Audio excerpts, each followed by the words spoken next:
What's up everyone? A blow up at the Veto ceremony and make a wish and count to 10. If you all know what I'm talking about, you're going to be looking forward to this live feed update. We've got so much to talk about, so welcome to your live feed update.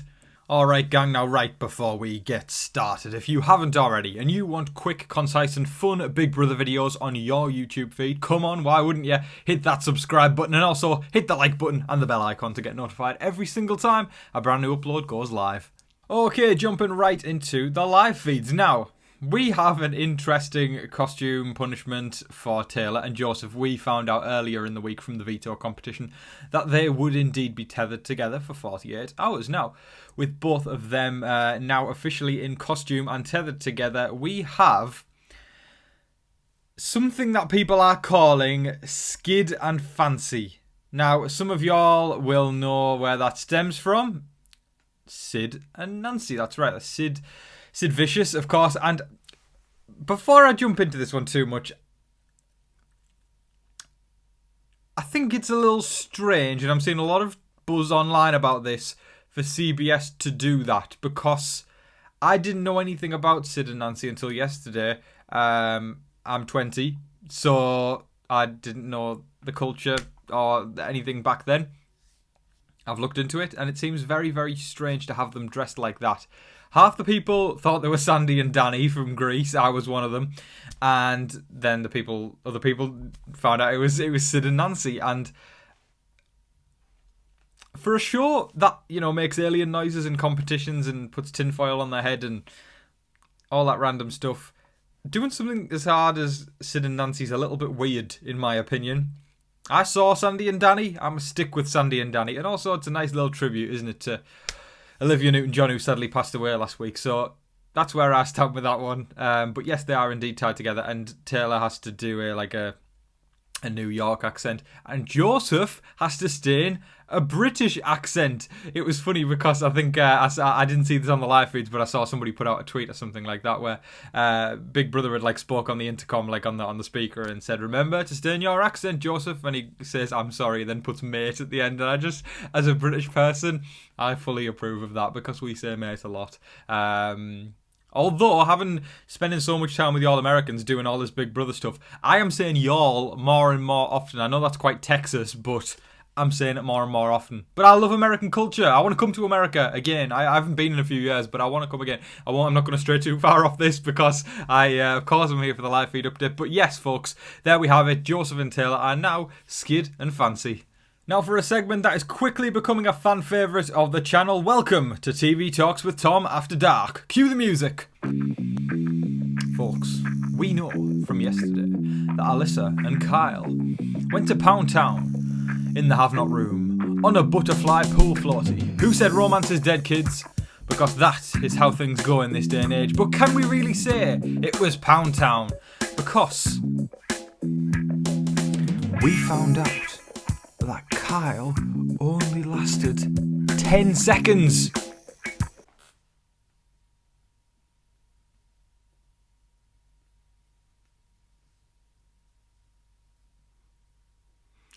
I just paused for 10 seconds there. That's how long Kyle lasted. Sexy times. I really don't know what to say.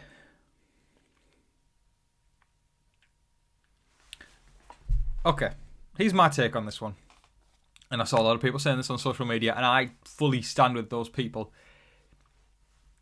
If I was in a situation in which I lasted only 10 seconds, you'd have to pry that out of me, off my dead body. And everyone else was saying the same. They would never admit that with a gun to their head. So that was interesting that Kyle was so open about that on the feeds. But anyway, we'll continue on from Kyle and Alyssa, because get this, folks, they are going around like they're a middle school couple, arguing left, right and centre. And there was a point where Kyle had said something about, how Alyssa's basically getting a bit sick of Kyle being hot and cold with her. It basically is middle school, right? She's getting annoyed with him being hot and cold with her. Then Kyle said something, and Alyssa was like, Kyle was like, "I don't know how to deal with these kind of situations." And then Alyssa goes, "You're 29. You need to figure it out."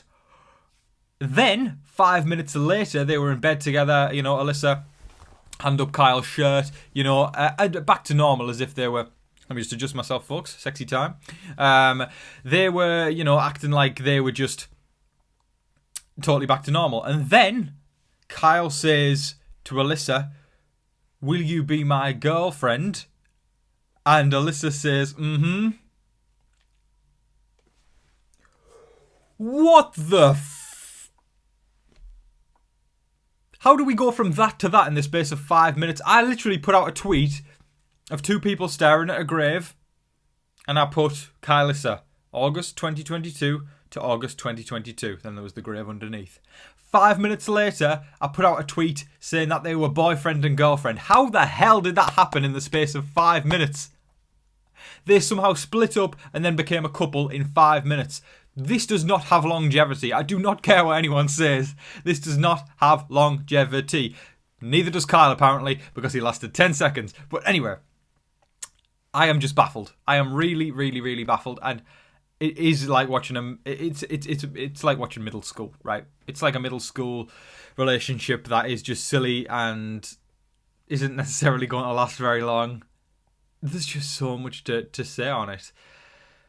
I don't know what everybody else thinks of this situation. It was just wild. But as an old soul and a old school romantic, the past 48 hours with Kyle and Alyssa have sent shivers down my spine. And not the good kind, right? Not the good kind at all. Because, folks, if I am stuck in this generation where we have floaty sex one day, 10-second floaty sex, and then the next day you say, "Will you be my girlfriend?" And she says, "Mm-hmm." Who said romance is dead, kids? Keep the hope alive. Okay, moving on from one fake thing to another, let's talk about the veto ceremony. So, it appears Taylor and Kyle blew up at one another at the veto ceremony. Feeds come back, and Taylor was saying she had a Daniel moment, and Twitter's blown up going, "Oh my god, Taylor called out Kyle," and then it sounded like Kyle clapped back to Taylor and all that kind of stuff. Bit of back and forth, but it sounds like they really went to town on each other, so I'm very much not in the same way Alyssa and Kyle went to town on each other, but they went to town on each other in a verbal way. So and longer than 10 seconds. There is a situation in which later on we found out that they had staged this blow up. How cool is that? I just think that was fantastic because we never see staged blow-ups in Big Brother very much, and it's something that should be incorporated into the game more. If you are working with someone but it's not too obvious, stage that blow-up. Stage that damn blow-up, because it just, I think it helps maintain relationships, right? And it's ironic, really, isn't it? Blowing up, maintaining a relationship, it has its benefits, right? Because people are thinking, "Oh my god, they're going at each other. I'm not going to target them because they'll target each other." When realistically, they ain't going to target each other. It's quite great. Great gameplay. I'm really, really impressed there. I'm very much looking forward to watching the actual episode, though, tomorrow and seeing what the blow-up was and what was said and all that kind of stuff, because it sounds like they went for the Oscar. They went for the Oscar, which I'm very, very excited for. So, like I said, from one fake thing to another with Kyle and Alyssa's couple status now.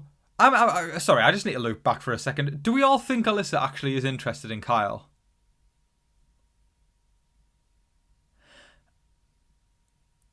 Cause I don't think that's the case. Surely they ain't gonna last long.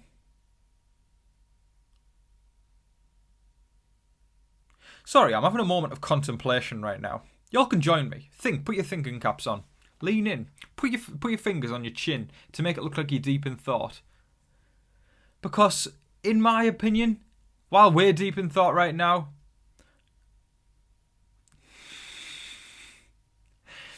there's not much thought in their showmance.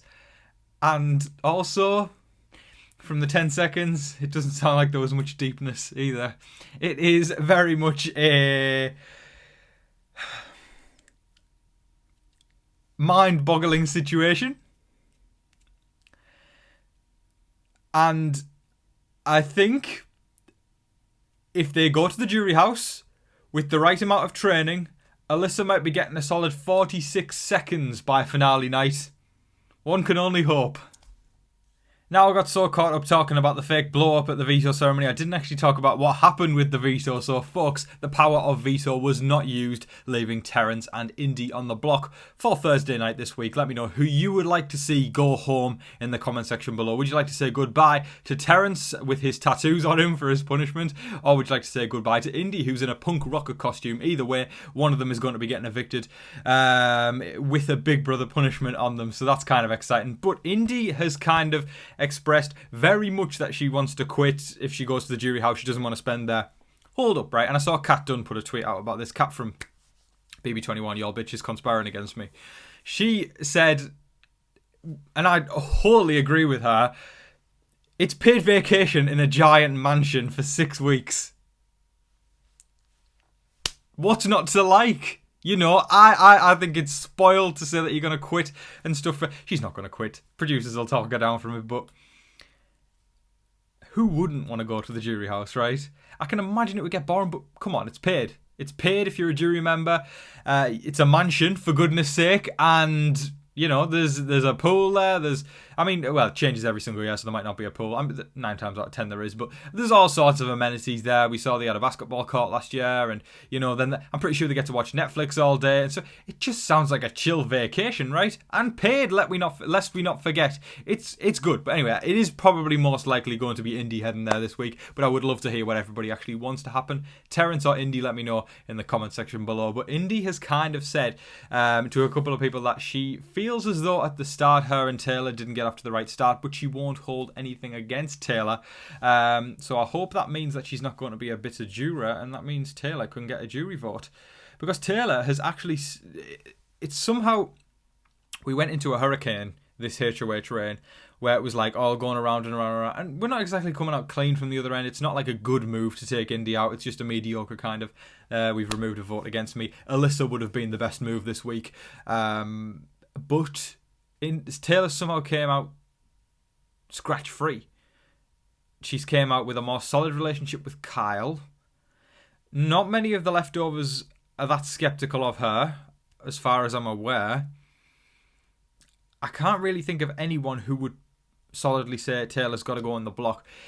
But having said that, while she's not somebody who would go on the block, she's somebody that I think a few people are a bit like give or take with her, like they don't mind if she goes. So that's a little bit of a worry. She's got to strengthen some more bonds. But let's hope at least that she is in a better position going into next week. It's been an okay HOH reign. She's made it through alive, and it's been nice to see her have some power. Of course, we're going into the double eviction. That's when things get scary. Let me know your hopes, thoughts, and aspirations for the double eviction in the comment section below. That is all of your live feed updates for today, folks. I thoroughly hope you all enjoyed watching. This was an interesting update filled with Indy wanting to leave the jury house, filled with Sid and Nancy fancy, and 10 seconds. Need I say more?